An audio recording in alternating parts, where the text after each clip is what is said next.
Olá, mais uma terça-feira. Hoje é 23 de junho. Estamos aqui novamente para conversar sobre saúde e espiritualidade, com base na leitura dos capítulos, leitura e comentários dos capítulos do livro Médico Jesus, de autoria de José Carlos de Luca.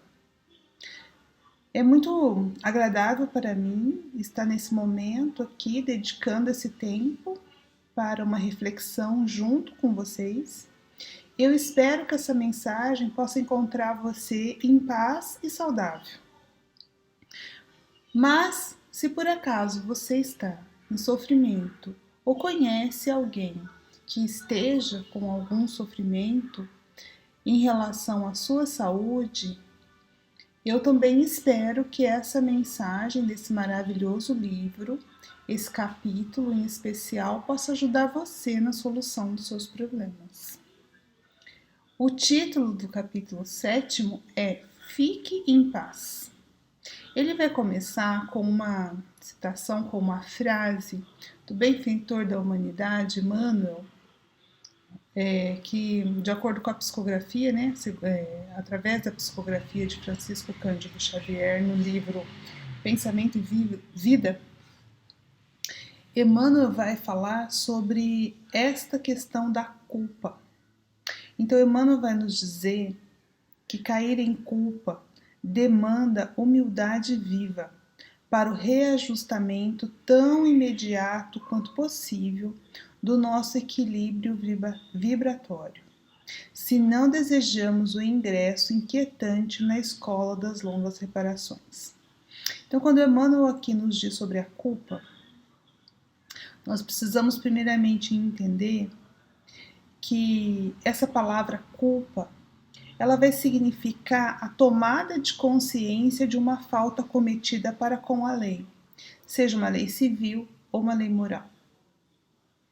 Então sentimos culpa quando nós desviamos de alguma forma da lei, e nós temos consciência disso, porque nós podemos desviar e não ter essa consciência, então não vai gerar culpa. Mas a culpa é quando a nossa consciência desperta.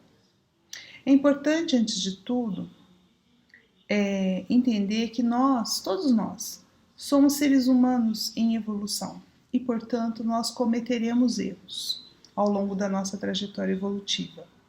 E o sentimento de culpa, ele se instala e ele pode nos levar a ser um fardo pesado demais, ou ele pode nos ajudar a reparar os nossos erros. Então ele pode ter tanto um sentido positivo quanto um sentido negativo, depende da decisão que nós vamos fazer.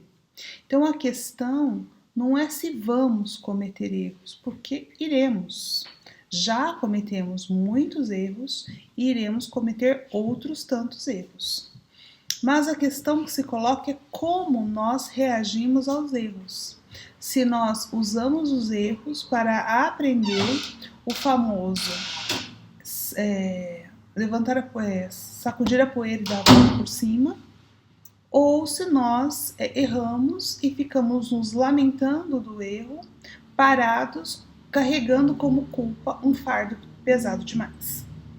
Então essa é a questão central de que vai tratar esse capítulo. Diante do erro, na verdade, diante do erro e diante da consciência do erro, como nós reagimos para manter a nossa saúde. E manteremos a nossa saúde quando utilizarmos do erro e até do sentimento de culpa para aprendermos, ou seja, erro cometido, erro conscientizado, reparação feita, lição aprendida. É esse o caminho, porque a vida segue, e assim nós ficaremos em paz. E estando em paz, ou seja, sem conflitos, estaremos saudáveis. Essa é a proposta. Então, à medida que a nossa consciência ela se expande, o nosso compromisso perante a vida ele aumenta. Nós aprendemos na doutrina espírita sobre o ciclo do erro, que é o que vamos conversar nesse capítulo, mas antes de ir para a leitura, eu gostaria de relembrar a vocês do que a doutrina espírita nos ensina. Esse Consolador prometido nos ensina sobre as nossas faltas. Então, diante de uma falta, nós temos um caminho a percorrer para ter o aprendizado. Esse aprendizado em relação à falta cometida, ele pode ser mais longo, com maior sofrimento, ou mais curto, com menor sofrimento. Depende das escolhas que nós vamos fazer. Então, vão nos ensinar os espíritos que após uma falta nós temos um caminho a seguir: arrependimento, expiação e reparação. Então, como nós estamos falando em culpa aqui, de acordo com a própria frase do Emmanuel, quando nós caímos em culpa, nós já estamos nesse patamar do arrependimento. Então, nós podemos, como eu já disse, cometer a falta e o arrependimento e a culpa não vem logo em seguida, ele pode demorar, porque nós precisamos criar a consciência e tomar a consciência do erro cometido. Mas a partir do momento que nós temos arrependimento, nós entramos no ciclo de reparação. Então, o primeiro passo é o arrependimento. Então, para cobrir as faltas, não basta o arrependimento. Nós temos o arrependimento como primeiro passo, que vai ser seguido de uma expiação, que ela pode ser mais rápida ou mais demorada, de acordo com as nossas decisões. Na verdade, seguindo o entendimento da fala de Emmanuel, vai depender do nosso nível de humildade. Porque se nós formos humildes o suficiente para admitir o erro, aprender com o erro, nós já vamos diretamente, sem muito, não precisamos de tanto sofrimento, vamos para a fase da reparação. Porque o que eu estraguei eu preciso consertar, mais tarde ou mais cedo. Então, se nós reconhecemos o nosso erro, fazemos esforços para mudar o nosso comportamento, nós já vamos para a reparação e está resolvida essa questão. Agora, se nós nos arrependemos, mas não temos humildade suficiente, aliás, ao contrário, nós temos orgulho muito para não aceitar, ou seja, nós negamos e nos sentimos em vítima, vitimados pelas situações de expiação que nos acontece. Esse processo é mais demorado, por quê? Porque nos fazendo de vítima, nós não estamos preparados para a devida reparação do erro cometido, das faltas cometidas. Se prejudicamos alguém, vamos ter que reparar. Mas a falta de humildade, ela vai nos colocar em posição de vítima, e então o nosso sofrimento, a nossa expiação é tanto mais demorada quanto maior nosso nível de orgulho. Então, vamos começar agora a leitura em si do que o autor desse livro vai nos dizer. Ele vai nos dizer que a doença, ela também surge quando há um sentimento de divisão interior advindo dos conflitos da culpa, que fomentam enfermidades e acidentes como forma de autopunição. Então, eu estou me lembrando aqui de uma situação que eu li por aí em algum livro, eu não me lembro exatamente qual livro foi, mas lembro da situação de um médium que trabalhava numa casa espírita, bastante aplicado, trabalhava nas obras sociais, e ele era um operário, ou seja, vivia do seu salário e da força do seu braço. E certa feita, no trabalho, acontece lá na fábrica um acidente com uma máquina e ele perde o dedo mínimo, então o dedo mindinho. E ele fica muito triste com aquilo, que ele vivia do seu trabalho, aquilo não iria lhe incapacitar para o serviço. Afastou-o por um tempo, mas ele não se conformou muito, ele não estava muito conformado, porque ele achava que ele estava trabalhando, ele estava desenvolvendo a mediunidade, trabalhando em caridade, ele era uma pessoa honesta, uma pessoa boa, e por que aquilo tinha acontecido com ele, e até ele chegou a pensar por que a espiritualidade permitiu que aquilo acontecesse com ele.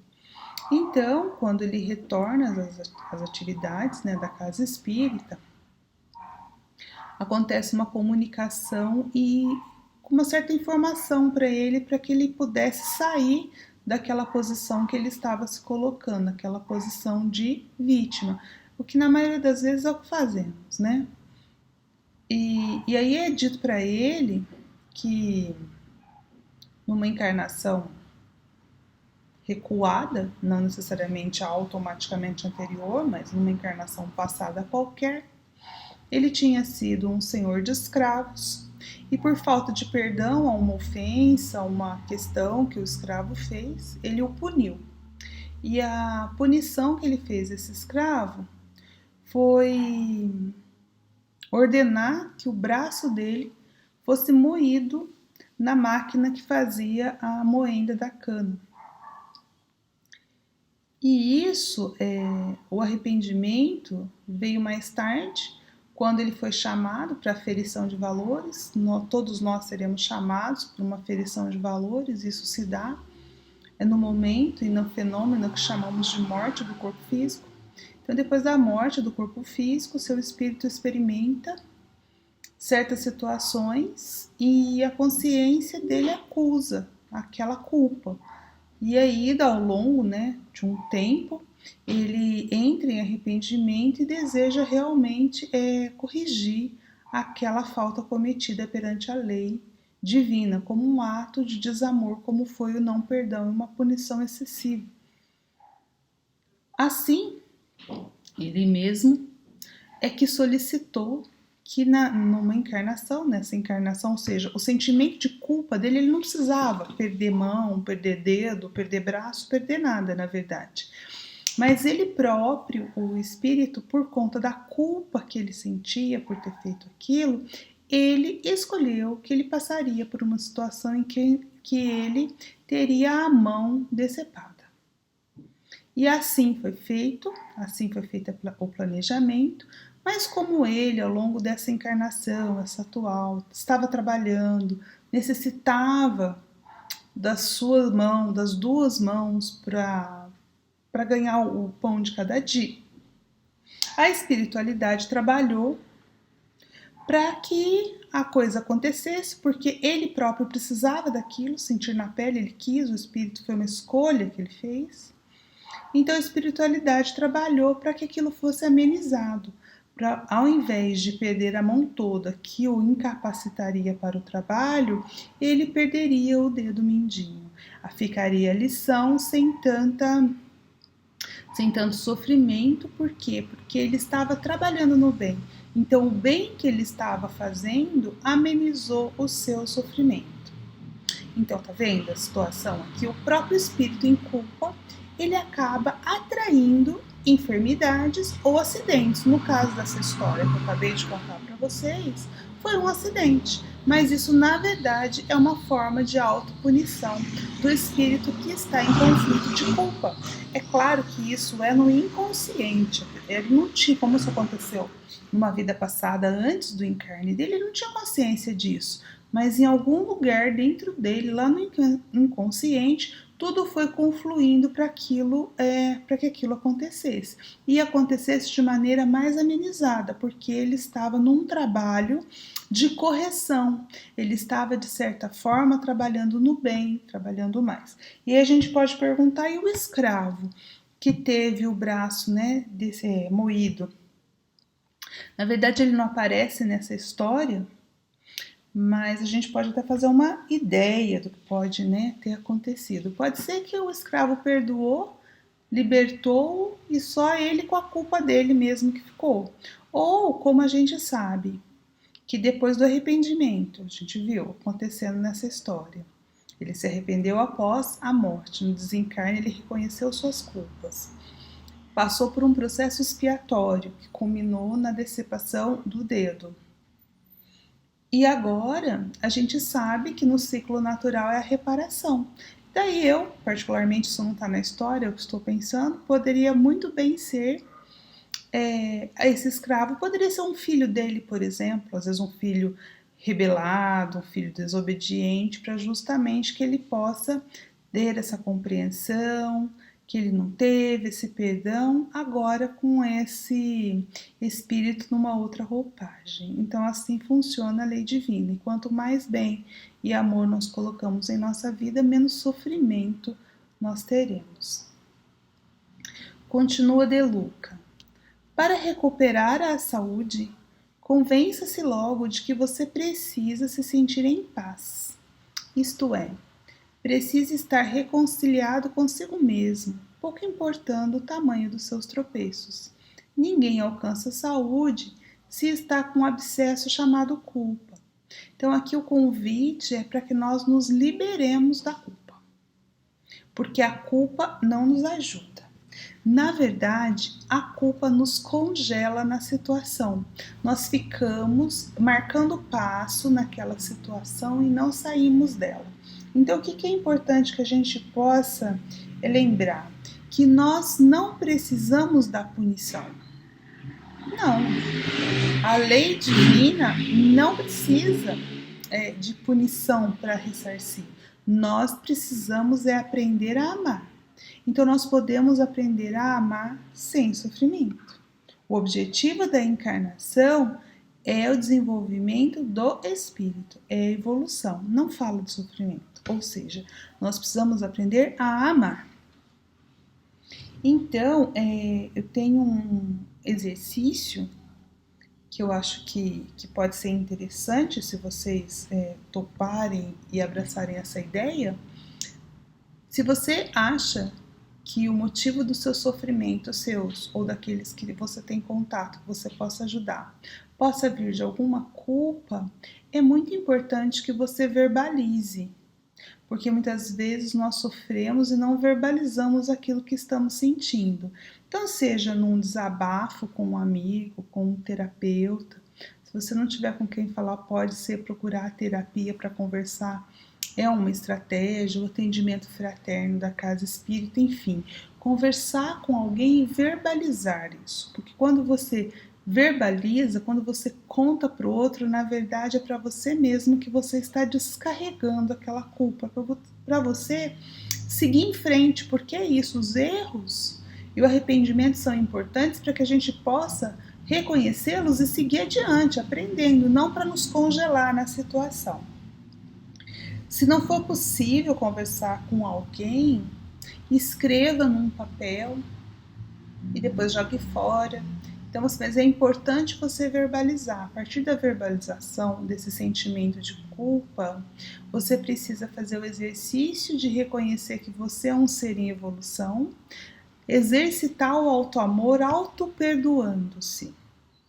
E, por fim, refletir sobre o que você tem que fazer de diferente para não cair mais em culpa, porque é somente assim, mudando o comportamento, que nós vamos aprendendo ao longo da vida a seguir a lei de amor, que é a lei de Deus, nosso Pai. A autocondenação é um processo perverso, pois não nos redime dos equívocos, ao revés. Permanecemos aprisionados a eles, repetindo os mesmos enganos, que foi o que eu acabei de falar. A culpa nos paralisa, nos congela naquele momento de tempo e nós não saímos dela. Então não é o melhor processo, porque nós demoraremos demais para aprender. E por que nós fazemos isso? Por que nós caímos na autocondenação, nesse processo assim perverso? Porque nós aprendemos ao longo da nossa trajetória, enquanto espírito, e nas religiões, que uma crença bastante limitadora que nós incorporamos é que o sofrimento purifica a alma. Então existe toda uma exaltação do sofrimento, né, da punição. Se eu errei, eu tenho que ser punido. Que os santos sofreram, né? Então, essa exaltação da punição psicologicamente, ela nos traz essa crença de que nós nos redimimos das faltas através do sofrimento. E como nós já começamos a conversar, isso não é bem assim, ou pelo menos não precisa ser assim. Nós temos o ciclo de a falta, seguida mais ou menos longe do arrependimento, a partir do arrependimento, o sofrimento através da expiação, e o que nos redime da culpa é a reparação da falta, é consertar o que estragamos. Então, se nós aprendemos por amor, nós podemos reparar, não necessariamente. O processo de expiação ele pode ser bastante rápido, então não precisamos ficar parados no sofrimento, basta nós exercitarmos o amor, o bem, para a reparação das faltas. E isso que eu estou falando está com base tanto em Jesus como na doutrina espírita, lá no Livro dos Espíritos, que é a mensagem de Jesus Rediviva. Então, Jesus revogou a lei de Talião. Vocês já ouviram falar da lei de Talião? A lei de Talião diz que é uma lei judaica que é baseada no Código de Hammurabi. A lei de Talião diz, é tal qual, ou seja, olho por olho, dente por dente. Então, se eu fiz alguma coisa, eu vou sofrer aquilo tal qual. E a lei de amor de Deus não é tal qual, porque Jesus revogou essa lei quando passou pela terra. Ele disse que o amor nos liberta, que o amor cobre a multidão de pecados. Quando ele falou isso, ele diz que nós não deveríamos resistir ao mal, ou seja, não pagar o mal com o mal. Então, Jesus, nosso mestre e guia, nosso médico Jesus, nos recomenda não usar a lei de Talião, o tal qual. A história que eu contei do operário que perdeu o dedo foi mais ou menos tal qual porque o espírito estava em culpa e foi uma escolha dele para sutilizar aquela situação, que ele fizesse aquilo, mas não era necessário. Então, o que eu quero dizer para vocês nisso tudo é o seguinte: que quando nós cometemos um desvio da lei, uma falta, um erro, um pecado, nós podemos sutilizar as energias densas dessa falta amando, que é o caminho que Jesus veio nos mostrar, o amor. Agora, se nós não conseguimos pelo amor, nós podemos aprender pela dor.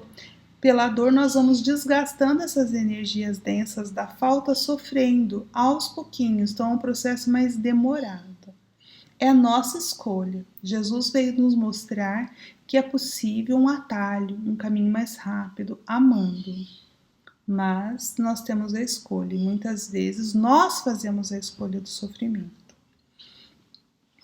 Jesus, então, continuando a leitura, propõe outro roteiro para os nossos enganos.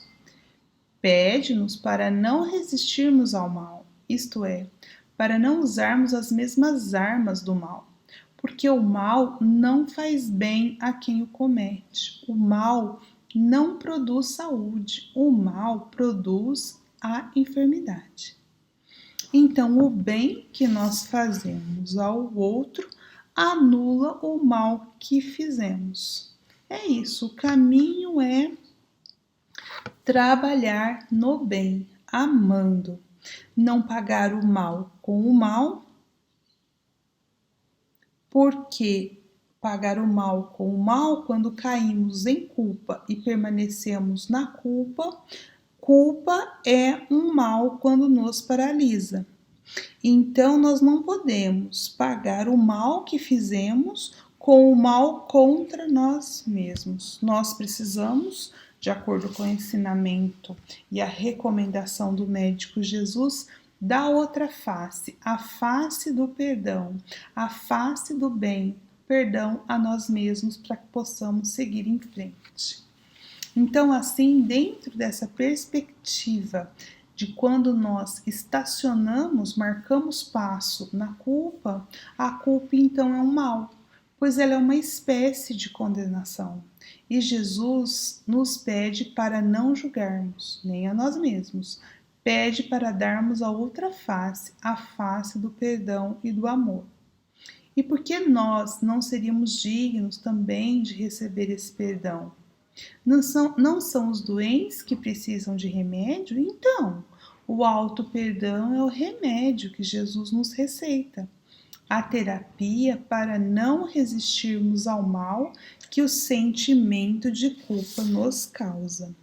Então, o convite é para que você se liberte das suas faltas do passado e dos seus desejos não cumpridos. Então, liberte-se das culpas e daqueles desejos que você não conseguiu realizar. Esteja consciente de que você fez o melhor que podia, no tempo que era necessário, mesmo porque o apóstolo Paulo tem uma frase muito interessante, lá está registrado, lá em Atos dos Apóstolos. Ele diz que Deus não leva em conta os tempos de ignorância, ou seja, nós não seremos cobrados quando a nossa consciência ainda não estiver desperta. Então lembre-se que você, no momento que você tinha um problema, você fez o melhor que você podia. Então é importante livrar-se da culpa, entender onde está o seu erro e seguir adiante, aprendendo e buscando fazer cada vez melhor. Buscar o melhor que tem em você. O último parágrafo desse capítulo, já caminhando para o encerramento, o autor vai dizer que não resistimos ao mal também quando, ao lado do auto-perdão, buscamos o amor, em forma de mudança positiva de nossas condutas. Auto-perdoar-se, corrigir-se e reparar o mal é muito mais saudável que punir-se. Concordo? Então, sim, eu não preciso ficar marcando passo na culpa. Eu posso fazer o sentido mais positivo, usar o arrependimento como um trampolim para que eu tenha uma mudança de comportamento. Se eu estou arrependido, como eu posso fazer diferente? E fazer trabalho de auto-perdão e de trabalho no bem para você poder reparar o mal que foi feito. E isso é muito mais saudável, vai gerar muito mais alegria, felicidade e paz na sua vida do que você ficar com a culpa ou por meio da culpa estagnado. Jesus diz em relação a isso misericórdia quero e não sacrifício. Então, quando ele fala isso para os apóstolos, ele está querendo dizer que nós podemos reparar o mal feito através da misericórdia, através do trabalho no bem, através do entendimento do nosso irmão. Do mesmo modo que eu posso ter errado, o meu irmão, que é semelhante a mim, também pode ter errado. Então, por isso, a misericórdia é importante, não o sacrifício. A culpa, então, dentro desse ponto de vista, ela não precisa ser um mal, ela pode ser até saudável, se ela for rápida, porque a culpa pode nos lançar ao arrependimento, o arrependimento, consequentemente, bem refletido, vai nos levar ao trabalho no bem para a reparação do mal. Esse é o ciclo positivo da culpa. E aí, para falar isso, antes de fechar com a última colocação do autor, nós podemos lembrar o que Jesus fez com Maria de Magdala. Jesus, com a mulher de Magdala, com Maria aos seus pés, beijando, ungindo seus pés, lavando seus pés com lágrimas e secando-os com os cabelos, Jesus diz que os pecados dela estavam perdoados porque ela muito amou.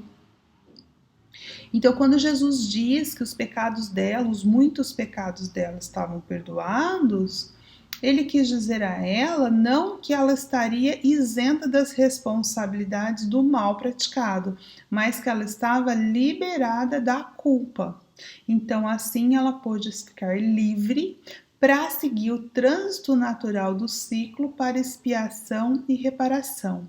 E Maria de fato reparou, porque apesar de ter ficado sozinha após a morte do Mestre, após a partida de Jesus do plano terreno, ela sentiu-se abandonada, mas ela foi confortar-se pregando para os leprosos, e assim contrai a lepra, ou seja, já um retorno das suas ações, mas ela muito alegre ficou quando, no seu desencarne, através da lepra, Jesus vem recebê-la e diz: Vem, Maria, eu te espero aqui, amaste muito, passaste pela porta estreita.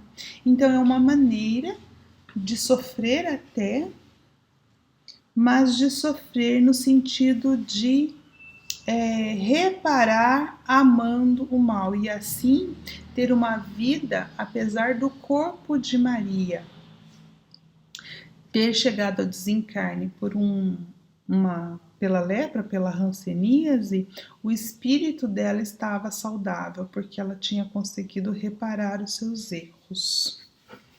E por fim, o médico Jesus lhes prescreve o amor em forma de reconciliação consigo mesmo e com seus irmãos.